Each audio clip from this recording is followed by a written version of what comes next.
Bonjour à toutes et à tous, je suis heureuse de vous retrouver ici. Je suis Emeline Génaud, co-organisatrice du Festival de la créativité, coach par la créativité, fondatrice aussi du Sommet de l'éducation pour de nouveaux chemins éducatifs. La créativité, je pense qu'elle a de nombreux aspects, mais on pourrait dire que c'est une manière de faire danser la vie et de laisser un peu de côté les conditionnements, les chemins habituels de notre mental pour aller explorer d'autres facettes de soi, d'autres facettes de la vie, les expérimenter et puis aller voir aussi ce qui est plus sombre ou ce qu'on laisse dans l'ombre habituellement pour retrouver une forme d'authenticité, pour oser exprimer son unicité, trouver du courage pour des projets qui sont des manières de contribuer qui nous sont totalement uniques. C'est aussi oser sa vulnérabilité, oser contacter cette femme sauvage dont parle Clara Pinkola Estés. C'est aussi une belle manière de contacter son intuition, de contacter plus grand que soi, de co-créer avec d'autres et puis avec aussi voilà, plus grand que soi, quelle que soit la manière dont on l'appelle. On trouve de l'énergie aussi par le jeu. En fait, la créativité, c'est jouer, c'est s'émerveiller, c'est contacter cette part ludique et espiègle qu'on peut appeler l'enfant intérieur et qui a beaucoup de sagesse et qui peut nous donner beaucoup de courage pour nos projets. Moi, je serais une créative touche à tout, qui remet toujours un peu tout en question et qui part un peu parfois dans tous les sens. Mais en même temps, voilà, c'est ce que j'aime. Je suis vraiment émerveillée par la vie, par les êtres en général, par la nature, comme je disais tout à l'heure. Et je trouve ça magique par la créativité de pouvoir jouer avec tout ça, de pouvoir expérimenter tout ça.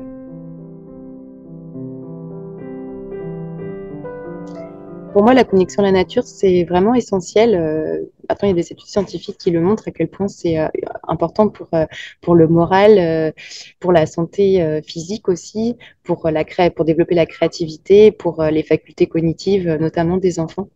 Et ouais, pour moi, c'est essentiel parce que ça nous connecte à la fois à plus grand que nous, donc ça nous permet de nous sentir petits dans le bon sens du terme parce qu'on trouve de la guidance auprès de la nature. On peut contacter son intuition, on peut trouver de l'inspiration, on peut s'y ressourcer.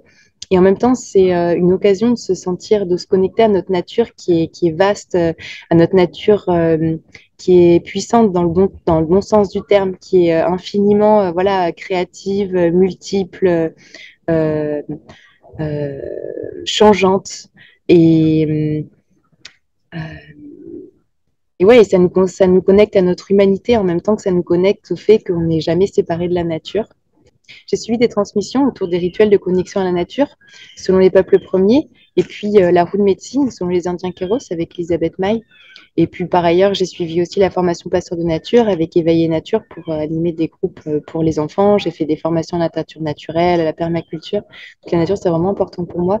Et donc ça irrigue toute ma créativité et je m'en sers beaucoup dans mes ateliers.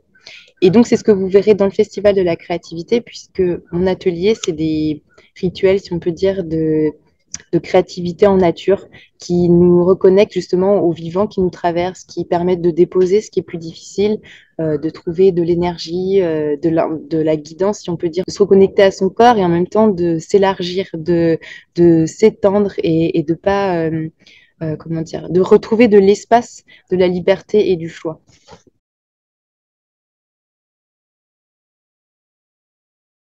Un groupe WhatsApp avec ma famille qu'on avait mis en place pour échanger des haïkus quotidiennement. Et donc, ça nous permettait de nous connecter les uns aux autres au quotidien des uns et des autres d'une manière poétique et ludique. Et ça a duré longtemps. Et après, on a fait un livret dont j'ai illustré la couverture et qui reste voilà, chez chacun et qui nous permet de nous connecter les uns aux autres. J'avais aussi fait une peinture quand j'ai accouché de ma deuxième. Dans ces moments-là, moi, je me sens très connectée à mon intuition. Je me sens un peu ouais, plus vaste que d'habitude. Et donc, j'avais fait cette peinture qui est, d'un point de vue technique, très naïve, mais qui est pleine de symboles. Et puis, je l'avais faite avec mon bébé en écharpe. C'est un très beau souvenir. Puis, j'aime aussi beaucoup le land art en nature avec les enfants. Euh, Parce que c'est une manière de créer du lien, de jouer, de s'émerveiller, de faire des petites choses toutes simples, mais qui nous rapprochent, qui nous permettent de toucher à cette grâce, à cette gratitude envers ce qui est, à cette attention aussi aux toutes petites choses qui est vraiment importante. Et puis les enfants sont vraiment très forts pour ça, pour s'émerveiller des toutes petites choses. Et puis j'aime beaucoup aussi animer mes ateliers créatifs parce que je vois que ces moments de création en commun sont un grand moment de ressourcement pour les femmes qui y participent, de connexion à elles-mêmes, une occasion de se déposer, de traverser aussi les périodes qui sont moins faciles. Et puis on ne prend pas toujours le temps justement de prendre du recul et de célébrer, ou au contraire voilà, de prendre du recul avec les difficultés. Et c'est aussi des moments où on peut se connecter, on peut revenir chez soi, on peut revenir en soi et connecter à la femme sauvage dont parle Clara Pinkola Estés dans son livre Femme qui court avec les loups.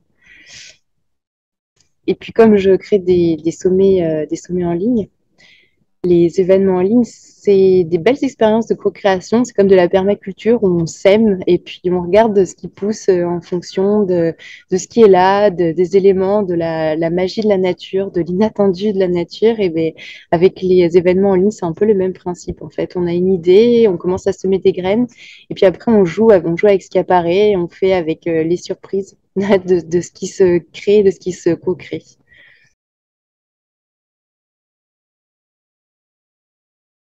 Si j'avais un message à faire passer, ce serait d'oser explorer, d'oser tester, d'oser parfois se tromper, sachant qu'on se trompe vraiment jamais, on n'a juste pas forcément les résultats qu'on attendait. Mais en tout cas, voilà, de se lancer, d'oser se montrer vulnérable, d'oser être débutant et donc du coup pas forcément performant, de faire des choses pour rien, gratuitement, juste pour le plaisir de jouer et de s'émerveiller. Alors, je suis très heureuse de vous convier au Festival de la créativité qui aura lieu du 15 au 23 octobre 2022. Ce sera de très nombreux ateliers et conférences, des pépites créatives de toutes sortes pour libérer sa créativité, oser ses talents, se connecter à d'autres créatifs comme vous, que vous soyez débutants ou plus avancés. Et donc, je vous y retrouverai avec mon atelier créativité en nature. À très bientôt.